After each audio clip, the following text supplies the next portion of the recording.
Welcome to my channel Anurag chemistry. पहले इसे मैं विजया केमिस्ट्री के नाम से रन करता था, बट कुछ नेम में कन्फ्यूजन्स की वजह से मुझे इसका नाम अनुराग केमिस्ट्री रखना पड़ा। फ्रेंड्स, मैं आपका ज़्यादा टाइम नहीं लूँगा, मैं आपको डायरेक्ट पॉइंट की बात पर लाता हूँ कि मैंने कुछ समय पहले पाइरोल सिंथेसिस नाम की सीरीज स्टार्ट करी थी। आज मैं उसको कंटिन्यू करा रहा हूँ और आपको एक बहुत ही इंपॉर्टेंट नेम रिएक्शन जो कि हैंस सिंथेसिस के नाम से फेमस है, उससे आपकी मुलाकात करवाता हूँ। फ्रेंड्स, हैंस सिंथेसिस जो है एक्चुअली ये दिया गया था आर्थर रडोल्फ हैंस के नेम के ऑनर में, जो एक जर्मन केमिस्ट है।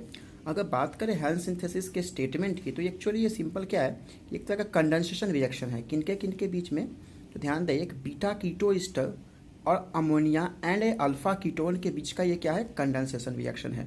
और इसका हम लोग बहुत ही एक्सटेंसिव यूज करते हैं, इवन इंडस्ट्रियल यूजेस भी है इसके। कहाँ, पाइरोल डेरिवेटिव्स के सिंथेसिस में।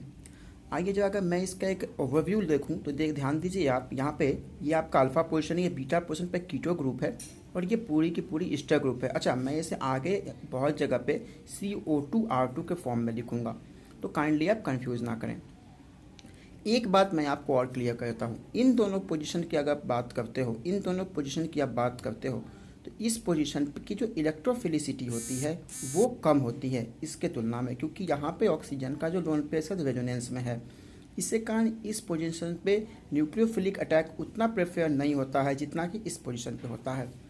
और ये एक आपका रिएक्शन का ओवरव्यू है।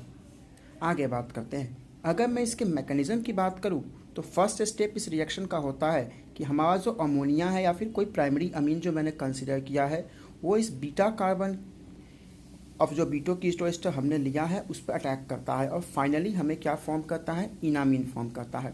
मैंने आपको पहले ही बताया कि न्यूक्लियोफाइल का अटैक इस पोजीशन पे होगा। क्यों? यहाँ पे रेजोनेंस की वजह से क्या है, इलेक्ट्रोफिलिसिटी कम है।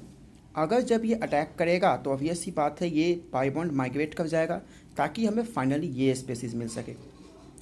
फ्रेंड्स, यहाँ नाइट्रोजन पे पॉजिटिव चार्ज रह नहीं सकता और कोई भी चार्ज स्पेसिस आप भी जानते हो कि अनस्टेबल होती है। तो यहाँ से क्या होता है, यहाँ से क्या होगा, ये प्रोटॉन का माइग्रेशन हो जाएगा, प्रोटॉन माइग्रेशन होगा एंड हमें फाइनली ये प्रोडक्ट मिलेगा। अगर मैं इस OH को H2O प्लस में कन्वर्ट कर दूं तो ये वाटर के फॉर्म में बहुत अच्छा लिविंग ग्रुप है। तो इसलिए मैं क्या करता हूँ, जो हमारा प्रोटोनेटेड अमोनिया है या फिर कोई प्रोटोनेटेड प्राइमरी अमीन जो मैंने ले रखी है, उससे ये प्रोटोन एक्सेप्ट करने के बाद वाटर के रूप में एक बहुत अच्छा लिविंग ग्रुप बनकर माइग्रेट कर जाता है, यानी कि सिस्टम से बाहर निकल जाता है। जैसे ही यहाँ से वाटर निकलता है क्या होता है, यहाँ पे पॉजिटिव चार्ज का जनरेशन हो जाता है। इस पॉजिटिव चार्ज को कंपनसेट करने के लिए नाइट्रोजन का लोन पेयर यहाँ पे मूव कर जाता है, जिसके कारण एक पाई बॉन्ड का फॉर्मेशन हो जाता है और नाइट्रोजन पे हमारा लोन पेयर जनरेट कर जाता है। आइए आगे देखते हैं।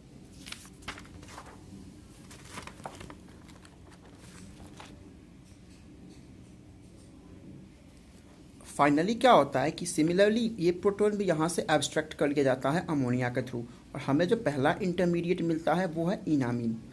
इनामीन इंटरमीडिएट बहुत ही काम का है क्योंकि हमें ये फाइनली वो न्यूक्लियोफाइल देता है जो इस रिएक्शन को कैरी फॉरवर्ड करता है।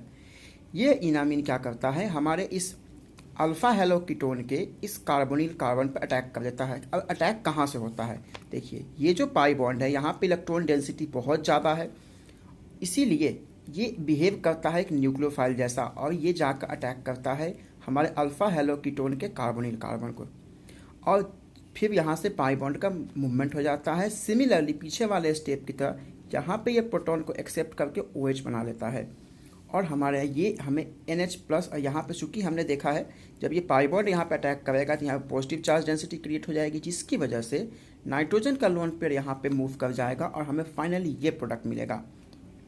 फ्रेंड्स, एक बात आप ध्यान देंगे फिर से, मैं इस OH को अभी भी रिमूव कर सकता हूँ। कैसे? इसके लिए मुझे एक प्रोटॉन चाहिए ताकि मैं इसे वाटर एक as a good leaving group बनाकर निकाल सकूं।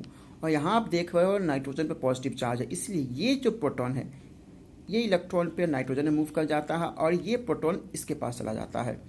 जाते ही OH2 हमें पता है, यानी कि H2 बहुत अच्छा लिविंग ग्रुप है, ये निकल जाता है और यहाँ पे पॉजिटिव चार्ज जनरेशन हो जाता है। इस पॉजिटिव चार्ज को कंपनसेट करने के लिए ये जो हमारा कार्बन और हाइड्रोजन का जो बॉन्ड है, जो थोड़ा सा वीक होता है कार्बन कार्बन बॉन्ड की तुलना में, ये बॉन्ड ब्रेक कर जाता है और फाइनली यहाँ से प्रोटॉन का एलिमिनेशन हो जाता है और हमें इमाइन बन जाता है। फ्रेंड्स, एक्चुअली इमाइन ही वो न्यूक्लियोफाइल है जो इस पूरे रिएक्शन को कैरी फॉरवर्ड करता है। जरा ध्यान देखेंगे आप लोग, इस कार्बन पे एक क्लोरीन ग्रुप अटैच है जो कि हाईली इलेक्ट्रोनेगेटिव एटम है, जिसके कारण यहाँ पे क्या होता है, पार्शियल पॉजिटिव चार्ज जनरेट हो जाता है। तो ये इमाइन का जो इस इमाइन में जो नाइट्रोजन पे इलेक्ट्रॉन पेयर है वो यहाँ अटैक कर सकता है। अब सवाल ये उठता है कि इन दोनों ग्रुप में से निकलेगा कौन। आप भी जानते हो क्लोरीन और कार्बन के बीच की जो बॉन्डिंग है वो 2p 3p ओवरलैपिंग है, और इस अल्काइल ग्रुप और कार्बन की जो बॉन्डिंग है वो क्या है, हमारी 2p 2p ओवरलैपिंग है। और हम भी जानते हैं कि 3p 2p overlapping poor overlapping होती है as compare to 2p 2p overlapping. इसीलिए जब इंट्रामोलिकुलर न्यूक्लियोफिलिक अटैक होगा, ये पूरी एक मॉलिक्यूल के अंदर ही न्यूक्लियोफिलिक रिएक्शन हो रही है, इसलिए हम लोग इसे इंट्रामोलिकुलर न्यूक्लियोफिलिक अटैक बोलते हैं। या फिर इंट्रामोलिकुलर न्यूक्लियोफिलिक अटैक के बाद क्या होता है, जब जैसे ही हमारा ये लोन पेयर इस पोजीशन पर अटैक करता है, क्लोराइड आयन का एलिमिनेशन हो जाता है, जिससे कारण हमें एक 5 मेंबर्ड रिंग की फॉर्मेशन हो जाती है। ये 5 मेंबर्ड रिंग में क्या होता है, फर्दर एक प्रोटॉन का एलिमिनेशन हो जाता है, जिसे एब्स्ट्रैक्ट करता है NH3 और फॉर्म करता है NH4+। फाइनली हमें यहाँ पे पाई बॉन्ड की रीअरेंजमेंट देखने को मिलती है एंड हमें हमारा सब्स्टिट्यूटेड पाई बॉन्ड मिल जाता है। फ्रेंड्स, चूँकि टेक्नोलॉजिकल एडवांसमेंट थोड़ी मेरी अभी कम है, मैं इसे ऐसे इस एंगल पर शूट कर पाया हूँ, बट मैं प्रॉमिस करता हूँ कि नेक्स्ट टाइम से मैं आपको और वो अच्छी वीडियोज़ ला कर दूँगा और आप अपनी पढ़ाई को ताकि जारी रख पाओ। अगर आप में से किसी को ये हैंड रिटन नोट्स चाहिए तो डिस्क्रिप्शन बॉक्स में दिए गए लिंक पे आप मुझे मैसेज कर सकते हो, आप या फिर टेलीग्राम पे आप उस ग्रुप में ऐड हो सकते हो, जहाँ पे मैं इसके हैंड रिटन नोट्स प्रोवाइड कराऊंगा। आपको इससे काफ़ी मदद मिलेगी और आप अपने पढ़ाई को आगे रख पाओगे। Thank you so much and keep encouraging me, it's a request, and kindly subscribe and like the video. Thank you.